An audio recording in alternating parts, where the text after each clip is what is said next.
ఒక దేశంలో నేరం చేసి ఆ నేరస్తుడు ఇంకో దేశానికి పారిపోతే పరిస్థితి ఏంటి? ముఖ్యంగా ఈ మధ్య క్రైమ్స్ చాలా వరకు క్రాస్ బార్డర్ అవుతున్నాయి. ఒక దేశంలో టెర్రరిస్ట్ యాక్ట్ చేసి ఇంకో దేశానికి పారిపోవటం, ఒక దేశంలో కరప్షన్ చేసి ఆ డబ్బులు ఎత్తుకుని ఇంకో దేశానికి వెళ్ళిపోవటం, ఒక దేశంలో ఒక ఫేక్ మెడిసిన్ రాకెట్టో డ్రగ్ రాకెట్టో చేసి ఇంకో దేశానికి వెళ్ళిపోవటం, వైల్డ్ లైఫ్ క్రైమ్స్ చేయటం. ఇలా చేసినప్పుడు ఆ వ్యక్తి ఎక్కడికి పారిపోయినట్టు, ఆ వ్యక్తిని ఎవరు లుక్అవుట్ చేస్తారు? అసలు ఇంటర్నేషనల్గా ఇలాంటి ఆర్గనైజేషన్ ఏమైనా ఉందా? ఒకటి ఉంది.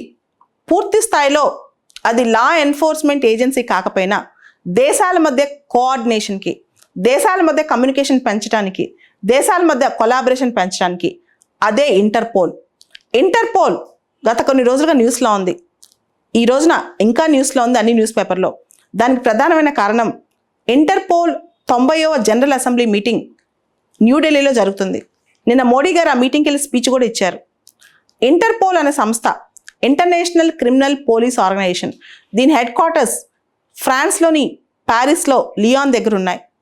ఇది ఇంటర్నేషనల్గా క్రిమినల్ ఇష్యూస్లో కోఆర్డినేటివ్ బాడీగా, ఇన్ఫ్యాక్ట్ ఒక మీడియేటింగ్, అంటే క్రైమ్ ఎక్కడ జరిగి ఇంకో చోట పారిపోతే రెండు దేశాల మధ్య, కొన్ని దేశాల మధ్య కోఆపరేషన్కి, కోఆర్డినేషన్కి హెల్ప్ చేస్తుంటుంది అనమాట.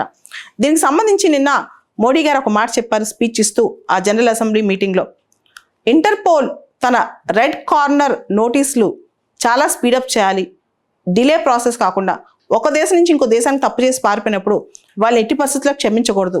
దాంతోపాటు కరప్టెడ్ పీపుల్ కానీ, టెర్రరిస్టులు కానీ, డ్రగ్ కార్టెల్ ఫామ్ చేసే వాళ్ళు కానీ, పోచింగ్ గ్యాంగ్స్ని కానీ, అంటే ఎవరైతే వైల్డ్ లైఫ్ని పోచ్ చేసి పారిపోతారో ఆర్గనైజ్డ్ క్రిమినల్స్ని కానీ, ఇట్లాంటి వాళ్ళందరినీ తొందరగా పట్టుకోవడానికి ఇంటర్పోల్ సహాయం చేయాలి. ప్రపంచం సురక్షితంగా, సెక్యూర్డ్గా ఉండాలి అంటే అది ఒక దేశం యొక్క బాధ్యత మాత్రమే కాదు, ప్రపంచం బాధ్యత. అంటే అదొక షేర్డ్ రెస్పాన్సిబిలిటీ అనమాట. సో క్రిమినల్స్ ఎంత కోఆపరేషన్, ఎంత ఆర్గనైజ్డ్ ఉందో దేశాల మధ్య అంతకంటే ఎక్కువ శక్తివంతంగా ఉండే తప్పితే మనం తట్టుకోలేమన్నమాట. సో దీంతో మనకి better communication, better collaboration, better coordination ఉండాలి. అలా ఉంటేనే మనం క్రైమ్స్ని కానీ, కరప్షన్ కానీ, టెర్రర్ కానీ ఎదుర్కోగలం. సో ఎప్పుడైతే క్రైమ్స్ బార్డర్ దాటుతాయో సొల్యూషన్స్ లోకల్ లెవెల్లో ఉండవు, గ్లోబల్ లెవెల్ ప్రాబ్లమ్స్కి గ్లోబల్ సొల్యూషన్సే కావాలని చెప్పి మోడీ గారు చెప్పడం జరిగింది. సో ఇంటర్పోల్ అనే సంస్థ న్యూస్లో ఉండటమే కాదు, 1923లో ఫామ్ అయింది. అంటే వచ్చే సంవత్సరానికి ఇది నూరేళ్ళు పూర్తి చేసుకుంటుంది అనమాట. సో ఆర్గనైజ్డ్ క్రైమ్స్ కానీ, సైబర్ క్రైమ్స్ కానీ, ఇంకా రకరకాల క్రైమ్స్, పోచింగ్ కానీ, అంటే వైల్డ్ లైఫ్ క్రైమ్స్ కానీ, ఫేక్ కరెన్సీస్ కానీ, ఇలా రకరకాల అంశాల్లో ఇంటర్పోల్ పాత్ర చాలా కీలకమైంది. అంటే ఇంటర్పోల్ దాని గురించి ఈ మధ్య మీరు వినే ఉంటారు, ఆపరేషన్ మేఘచక్ర అని చెప్పి చైల్డ్ పోర్నోగ్రఫీ అంశం. మీకు తెలుసు, ఇంటర్నెట్లో పోర్నోగ్రఫీ అనేది అది క్రాస్ బార్డర్గా, అది ఒక చోట ఆపలేము, అది సీమ్లెస్ అనమాట. సింగపూర్ నుంచి ఎక్కడి నుంచో న్యూస్ వస్తే ఇంటర్పోల్ ఇండియాతో కోఆర్డినేట్ చేసి ఇండియా దగ్గర నుంచి ఎక్కడ జనరేట్ అవుతుందో కూడా కనిపెట్టమని చెప్పి ఇండియాతో కోఆపరేట్ చేసి, కోఆర్డినేట్ చేసి సింగపూర్కి, ఇండియాకి, ఇతర దేశాలకు మధ్య లైజనింగ్గా పనిచేస్తుంది ఇంటర్పోల్. ఆపరేషన్ మేఘచక్ర బాగా న్యూస్లో ఉంది ఈ మధ్య. చైల్డ్ పోర్నోగ్రఫీ గురించి ప్రత్యేకంగా చాలా సినిమాలో మనం చూస్తుంటాం.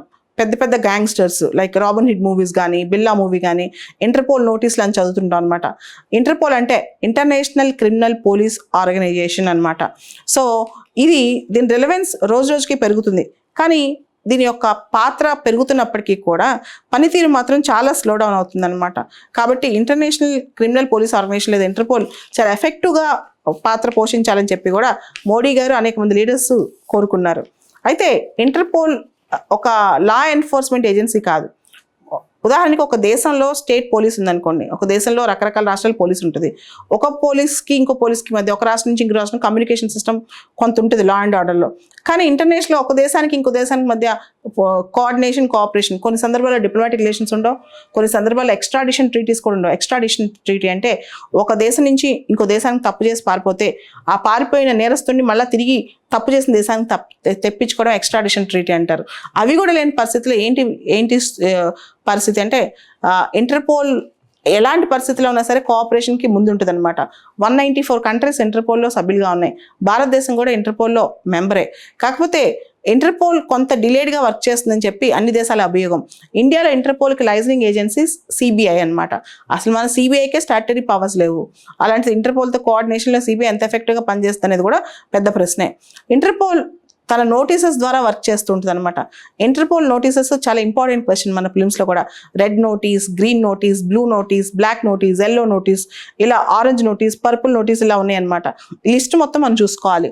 రెడ్ నోటీస్ అంటే ఒక పారిపోయిన వ్యక్తి లేదా అరెస్ట్కి అర్హత ఉన్న వ్యక్తి అతను ఎక్కడున్నాడో తన లొకేషన్ని మనం ట్రేస్ చేసి పట్టుకోవడం అనమాట.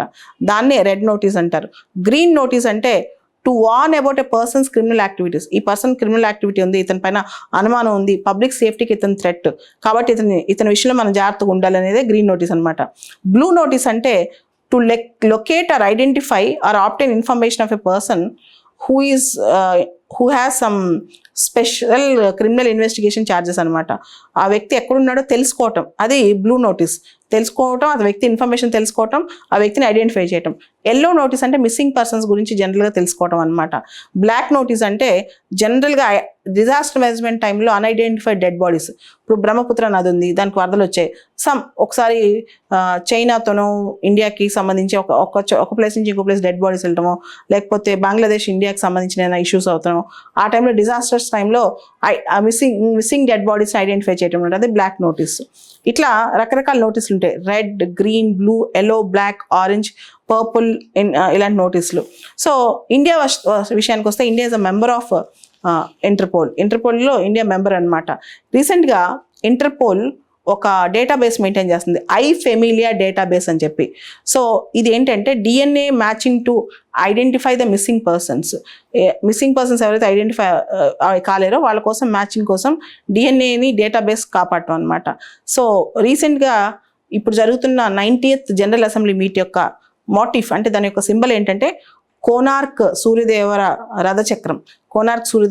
రథచక్రం దాని యొక్క మోటిఫ్ అనమాట. దీని గురించి కూడా చూస్తే బాగుంటుంది. మీకు తెలుసు ఒరిస్సా కోనార్క్, దీని గురించి కూడా డీటెయిల్గా తెలుసుకుంటే బాగుంటుంది. ఈ కోనార్క్ సన్ టెంపుల్ అనేది 13th సెంచరీలో ఇది కట్టారు.